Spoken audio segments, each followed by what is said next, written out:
Assalamualaikum warahmatullahi wabarakatuh. Selamat pagi. Apa kabar anak-anak ibu semua? Semoga anak-anak ibu dalam keadaan sehat. Mata pelajaran kita pada hari ini adalah prakarya. Mungkin sebagian dari kalian masih bingung apa itu mata pelajaran prakarya.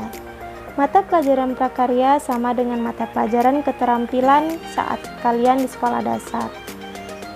Pada pertemuan kedua ini, kita akan masuk materi pembelajaran kita yang pertama, kompetensi dasar 3.1 kerajinan serat. Adapun tujuan pembelajaran kita, yang pertama, memahami pengertian, jenis, sifat, dan karakteristik dari bahan serat.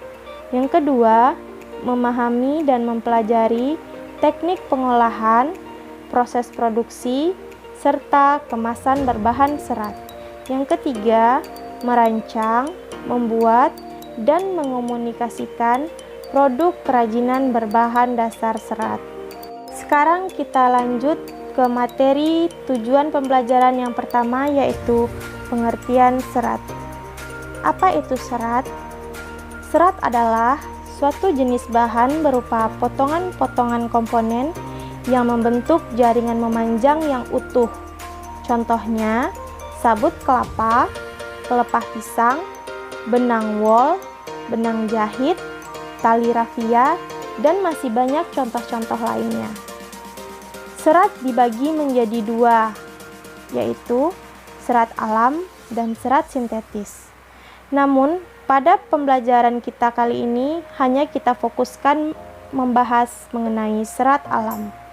Serat alam adalah serat yang diproduksi dari tumbuhan, hewan, dan proses biologis. Serat alam ini dapat lapuk. Bahan serat alam dapat digolongkan menjadi 3 jenis. Yang pertama, berasal dari tumbuhan, yang kedua, berasal dari hewan, dan yang ketiga, berasal dari proses biologis atau berbentuk mineral. Dalam hal ini, kita hanya akan mempelajari dan fokus pada bahan dari tumbuhan dan hewan saja. Yang pertama, serat dari tumbuhan. Serat yang berasal dari tumbuhan dapat dilihat berdasarkan bagian-bagian tumbuhan tersebut. Adapun serat yang berasal dari tumbuhan dapat diklasifikasikan menjadi 4 sebagai berikut. Yang pertama, serat dari biji. Contohnya adalah biji kapas dan biji kapuk. Yang kedua, serat dari batang. Contohnya, batang atau pelepah pisang, batang melinjo, dan serat dari batang anggrek. Yang ketiga yaitu serat dari daun. Contohnya, serat daun nanas, serat daun pandan berduri, dan serat eceng gondok. Yang keempat yaitu serat dari buah. Serat dari buah ini contohnya adalah serat dari kulit buah kelapa yang biasa kita sebut sabut kelapa. Serat yang diinginkan sebagai bahan baku produk tekstil memiliki beberapa persyaratan. Di antaranya, yang pertama, kuat, yang kedua, tahan lama, yang ketiga, bentuknya tetap atau tidak susut, yang keempat, permukaannya boleh halus ataupun bertekstur sesuai dengan persyaratan produk. Sekarang kita masuk ke jenis serat yang kedua, yaitu serat dari hewan. Serat yang berasal dari hewan banyak disukai oleh negara-negara Eropa. Serat tersebut memiliki tekstur yang lembut dan halus.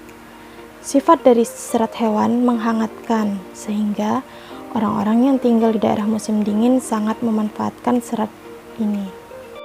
Bagian hewan yang dimanfaatkan seratnya adalah bulu. Bulu hewan yang paling banyak diolah sebagai bahan baku serat produk tekstil diantaranya adalah stapel dan filamen. Yang pertama, serat dari stapel. Stapel merupakan serat yang berbentuk rambut hewan yang disebut dengan wool. Wool dapat kita jumpai pada hewan domba, alpaka, unta, kasmir, kelinci, vikuna, dan masih banyak hewan lainnya. Namun rambut hewan yang paling banyak digunakan adalah wool yang terbuat dari bulu domba. Yang kedua yaitu filamen. Filamen adalah serat yang berbentuk jaringan. Contoh dari serat yang berbentuk jaringan ini adalah serat yang berasal dari larva ulat sutra yang digunakan untuk membentuk kepompong.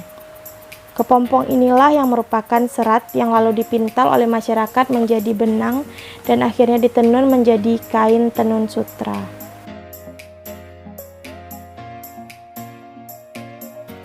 Sekarang kita masuk ke karakteristik dari bahan serat alam. Yang menjadi perhatian adalah pada permukaan seratnya seperti kehalusan, kekuatan, daya serap, dan elastisitas.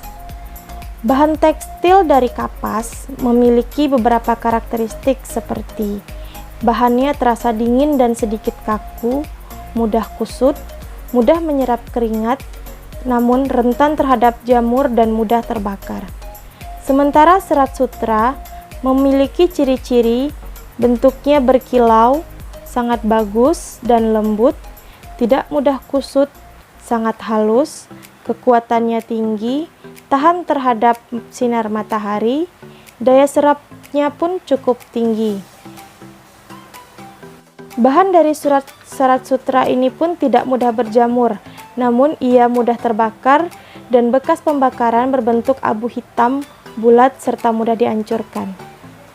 Serat wool mempunyai ciri-ciri agak kuat, tidak berkilau, keriting, namun kekenyalannya tinggi dan elastisitasnya pun tinggi, dan merupakan penahan panas yang baik, serta tahan terhadap jamur dan bakteri. Demikian pembelajaran kita hari ini. Dapat kita simpulkan bahwa serat adalah suatu jenis bahan berupa potongan-potongan komponen yang membentuk jaringan memanjang yang utuh. Serat terbagi menjadi dua, ada serat alam dan serat sintetis. Serat alam yang kita bahas di sini ada dua, yaitu serat alam yang berasal dari hewan dan serat alam yang berasal dari tumbuhan. Sekian pembelajaran kita pada hari ini. Mengenai tugas akan di-chat melalui WA grup kelas masing-masing. Terima kasih. Wassalamualaikum warahmatullahi wabarakatuh.